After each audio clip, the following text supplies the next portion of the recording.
And moving on, tragedy struck a family which was returning home after casting their vote in the native. They met with a gory road accident in Bengaluru. The couple's two-wheeler rammed into a stationary truck in Avalahalli. Srinivas, a software engineer who was riding the bike, was killed on the spot, while his wife Lakshmi died en route to the hospital.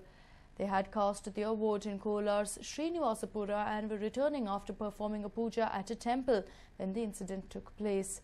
In fact, it wasn't just the couple, they were also accompanied by their two children. So now Srinivas's son Chetan, his condition is said to be critical and has been admitted to NIMHANS, while his daughter Vaishnavi is said to be out of danger.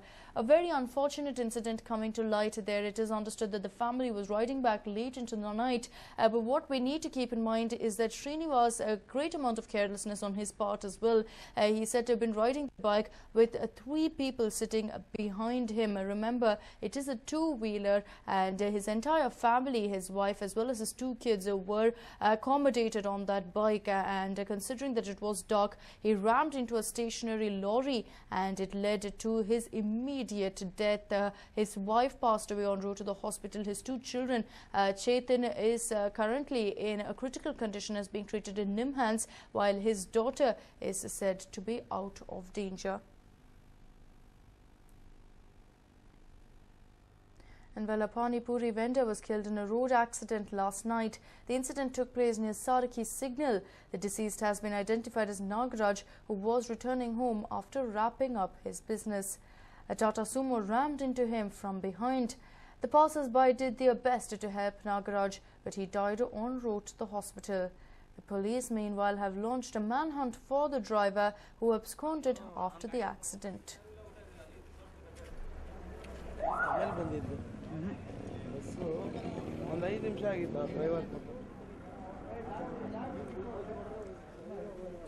Well, a tragic incident coming to light. This particular man, Nagaraj, is said to have wrapped up his business.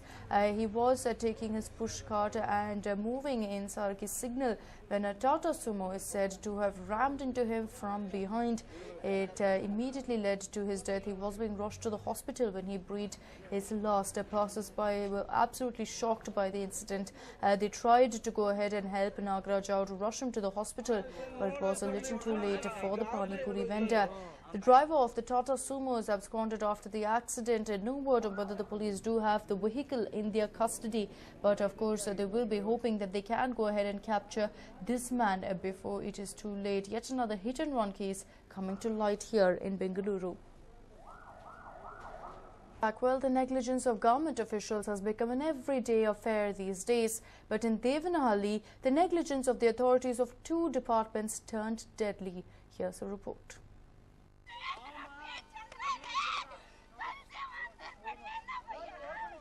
A woman uncontrollably weeping. Crowds gathered in large numbers.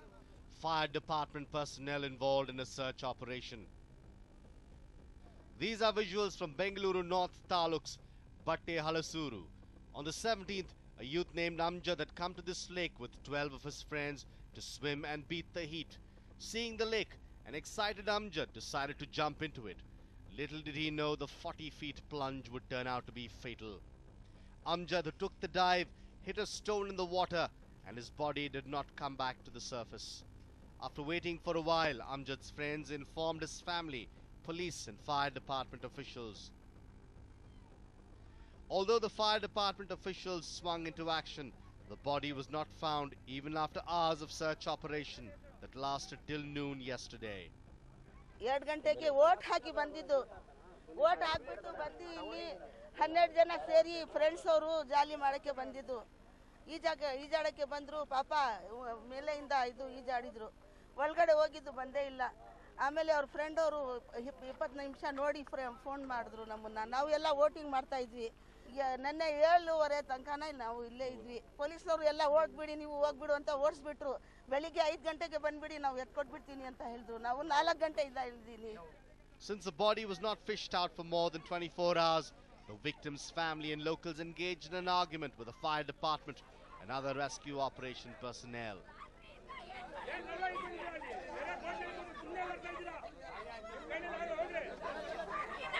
But then, What led to this entire ruckus? Well, the answer to that is not easy to swallow. The reason behind this death and many more earlier is the negligence of the Geology and Mining Department authorities. As you can see on your screens, the place was a hub for mining. The Lokayukta raided the place 6 months ago and put an end to illegal quarrying that was being carried out extensively. The anti-corruption watchdog had also instructed the Revenue Department and Geology and Mining Department officials to fence the dangerous place. But negligent authorities only turned a deaf ear to the instructions. Locals allege that many such incidents have taken place before, and yet no action has been taken. They further urge that the place be fenced at the earliest. ಸುತ್ತು ತಂತಿ ಬೇಲಿ ಹಾಕಬೇಕು ಅಂತ ಆದೇಶ ಮಾಡಿದ್ರು. ಅದನ್ನು ಕಂದಾಯ ಅಧಿಕಾರಿಗಳು ಮತ್ತು ಭೂ ಗಣಿ ಮತ್ತು ಇಲಾಖೆಯವರು ಪಾಲಿಸಲೇ ಇಲ್ಲ ಇದುವರೆಗೂ. ಅದು ಈಗಾಗಲೇ ಅದಕ್ಕೆ ತುಂಬ ನೀರು ತುಂಬಿಕೊಂಡಿದೆ. ಈ ಘಟನೆಗಳು ಇನ್ನೂ ಅನೇಕ ಘಟನೆಗಳು ಇದು ಹಿಂದೆ ನಡೆದಿದೆ. ಆದರೂ ಕೂಡ ಈ ಕಂದಾಯ ಅಧಿಕಾರಿಗಳು ಮತ್ತು ಗಣಿ ಮತ್ತು ಭೂ ಇಲಾಖೆ ಅಧಿಕಾರಿಗಳು ಎಚ್ಚೆತ್ಕೊಂಡಿಲ್ಲ. ಇದೇ ಥರ ಜನರು ಸಾವನ್ನಪ್ತಾ ಇದ್ದಾರೆ. ಆದರೂ ಕೂಡ ಎಚ್ಚೆತ್ಕೊಂಡಿಲ್ಲ. ಕೂಡಲೇ ಇವರು ಎಚ್ಚೆತ್ಕೊಬೇಕು, ಇಲ್ಲಾಂದರೆ ಸರ್ಕಾರ ಇವ್ರ ಮೇಲೆ ಲೋಕಾಯುಕ್ತರು ಮತ್ತು ಸರ್ಕಾರ ಕ್ರಮ ಕೈಗೊಳ್ಳಬೇಕು. On the whole, an innocent life was lost due to the negligence of the authorities. Now, the big question is, will the authorities wake up at least before more lives are lost? Manjay Gowda, News9, Devanahalli. Well, we have time and again reported on how inhabitants around high radiation emitting mobile towers have suffered from medical disorders. Now, here is a group of people from Hubli who are fighting against a newly erected mobile tower in their residential area. The residents of Renuka Nagar in Hubli are protesting against the newly erected mobile tower in their colony. It has been stated that they had raised their voices against the high radiation emitting tower even before its installation had begun, but their protests fell on deaf ears. ಇಲ್ಲಿ tower ಹಾಕೋದಕ್ಕಿಂತ ಮುಂಚೆನೇ, ಇನ್ನೂ tower erection ಮಾಡೋದಕ್ಕಿಂತ ಮುಂಚೆನೇ ಮನೆಯವ್ರ ಹತ್ರ consult ಮಾಡಿ ಎಲ್ಲ ಜನ ಹೇಳಿದರು, ಇಲ್ಲಿ ರೇಡಿಯೇಷನ್ ಆಗ್ಬೋದು ಟವರಿಂದ, ಇದ್ರ ಬಗ್ಗೆ ಏನು ಮುಂದುವರಿಬೇಡ್ರಿ ಅಂದರೆ, ಏನೂ ಇಲ್ಲ, ಕಾಲೋನಿಯವ್ರನ್ನ ಬಿಟ್ಟು ನಾವೇನು ಹೋಗೋದಿಲ್ಲ, ಟವರ್ ಏನು ಹಾಕ್ಸೋದಿಲ್ಲ, ಅದ್ರ ಬಗ್ಗೆ ಏನು ನೀವು ಚಿಂತೆ ಮಾಡಬೇಡಿ ಅಂತ ಹೇಳಿದ್ರು. ಸರ 3 ದಿವಸದಲ್ಲಿ ಆ ಕಬ್ಬಣದ ಕಂಬ ಟವರ್ಗಳನ್ನು ಏರಿಸಿದ್ರು. ಇಲ್ಲಿ ಎಲ್ಲಿಂದ ಪರ್ಮಿಷನ್ ತೊಗೋಬೇಕು? ಕಾರ್ಪೊರೇಷನ್ನಿಂದ, ಪರಿಸರ ಇಲಾಖೆಯಿಂದ, ಪೊಲೀಸ್ ಸ್ಟೇಷನಿಂದ, ಅಕ್ಕಪಕ್ಕದವ್ರದ್ದು ನೋ ಅಬ್ಜೆಕ್ಷನ್ ಎಲ್ಲ ತೊಗೋಬೇಕು. ಇವೆಲ್ಲವನ್ನು ಮಾಡಿ ಆದಮೇಲೆ ಅದನ್ನು ಆಕ್ಟಿವೇಟ್ ಮಾಡಬೇಕು. ಬರೀ ಕೇವಲ ನಾವು ಇನ್ನೂ ಮಾಡ್ತಾ ಇದ್ದಾವೆ, ಆಕ್ಟಿವೇಟ್ ಆಗಿಲ್ಲ ಅಂತ ಹೇಳಿದ್ರು. ಈ ಕಳೆದ 3 ದಿವಸದಿಂದ ಲೈಟು ರೆಡ್ ಲೈಟ್ ಆನ್ ಆಗ್ತಾ ಇದೆ, ಆಕ್ಟಿವೇಟ್ ಆಗಿದೆ. The building on which the mobile tower has been erected belongs to one Shamshuddin. Despite complaints from the neighbours against his decision to let Indus company erect their tower on his building, he seemed to have gone ahead and signed the agreement anyway. ಟವರ್ದಿಂದ ಈಗ ಎಲ್ಲ ಮಕ್ಕಳಿಗೆ ಅಷ್ಟೇ ಅಲ್ಲ, even ದೊಡ್ಡವ್ರಿಗೂ ಎಲ್ಲರಿಗೂ effect ಆಗ್ತಿದ್ರೆ ಅದರಿಂದ. ಮತ್ತು ಅದನ್ನು ಇಂತಿಷ್ಟು ಕಿಲೋಮೀಟರ್ ದೂರ ಮೇಲೆ ಹಾಕಬೇಕು. ಇವನ್ ಇಂಡಸ್ಟ್ರಿಯಲ್ ಏರಿಯಾದಾಗ ಮನೆ ಕಟ್ಟಬಾರ್ದು ಅಂತಾರೆ. ಯಾಕೆ ಕಟ್ಟಬಾರ್ದು? ಪೊಲ್ಯೂಷನ್ ಆಗ್ತೈತೆ ಅನ್ನೋ ದೃಷ್ಟಿಗೆ ಮನೆ ಕಟ್ಟು ಗೌರ್ಮೆಂಟ್ದವರು ರೂಲ್ಸ್ ಮಾಡ್ಯಾರ. ರೆಸಿಡೆನ್ಷಿಯಲ್ ಏರಿಯಾದಾಗ ಇದು ಮಾಡಬಾರ್ದು, ಇಂಥದ್ದೆಲ್ಲ ಇಂತಿಷ್ಟು ಕಿಲೋಮೀಟರ್ ಮೇಲೆ ಮಾಡಿದರೆ ಗೌರ್ಮೆಂಟು ಎಲ್ಲರಿಗೂ ಒಳ್ಳೆಯದು.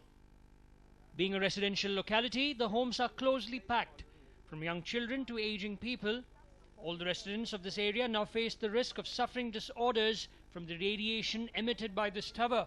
Residents have complained to the mobile company, raised their voices against the building owner, and even complained to the police about the high radiation tower. But still, after days of protest, their cries have been repeatedly ignored.